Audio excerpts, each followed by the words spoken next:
काल देखेंगे अब हम लोग दोस्तों। हम लोग का टॉपिक होने वाला है क्या? पाषाण काल। इस समय मानव पत्थर का उपयोग करता था और उन पत्थरों का औजार और हथियार बनाता था। यानी सिंपल भाषा में बात किया जाए दोस्तों कि पाषाण काल वह काल होता था जिसमें मानव पत्थर का उपयोग करके औजार, हथियार और विभिन्न विभिन्न वस्तुएं अपने प्रयोग के लिए प्रयोग करता था। वैसे काल को क्या कहते थे दोस्तों? पाषाण काल कहते थे। एक नोट देखेंगे हम लोग कि भारत में सबसे पहले इसका अध्ययन, पाषाण काल का भारत में सबसे पहले अध्ययन किसने किया था दोस्तों? तो रॉबर्ट ब्रूस ने किया था। क्या? रॉबर्ट ब्रूस फुट ने ही भारत में सबसे पहले पाषाण काल का अध्ययन किया था।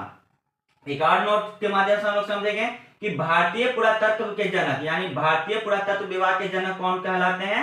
Alexander Cunningham. भारतीय पुरातत्व विभाग के जनक कौन कहलाते हैं दोस्तों? Alexander Cunningham.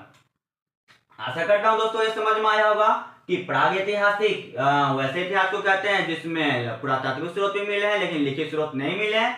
आदि ऐतिहासिक वैसे इतिहास को कहते हैं जिसमें पुरातात्विक चीजें भी मिली है, लिखित चीजें मिली है लेकिन लिखित चीज को पढ़ी नहीं गई है। ऐतिहासिक वैसे काल को कहते हैं जिसमें पुरातात्विक चीजें भी मिली है लेकिन लिखित चीज भी मिली है लेकिन लिखित चीज को पढ़ा भी गया है दोस्तों।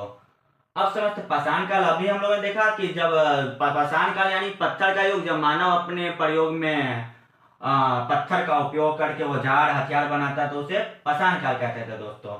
भारत में सबसे पहले इसका अध्ययन करने वाले कौन है? Robert Bruce foot. भारतीय पुरातत्व विभाग के जनक कौन है दोस्तों? Alexander Cunningham.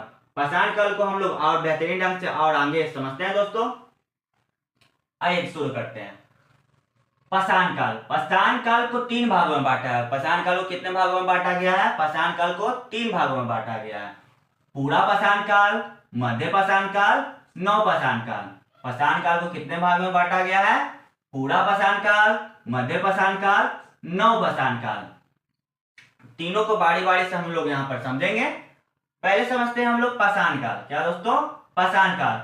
हाँ दोस्तों, तीनों को एक मतलब डेट अलग अलग क्रम से पढ़ा जाता है।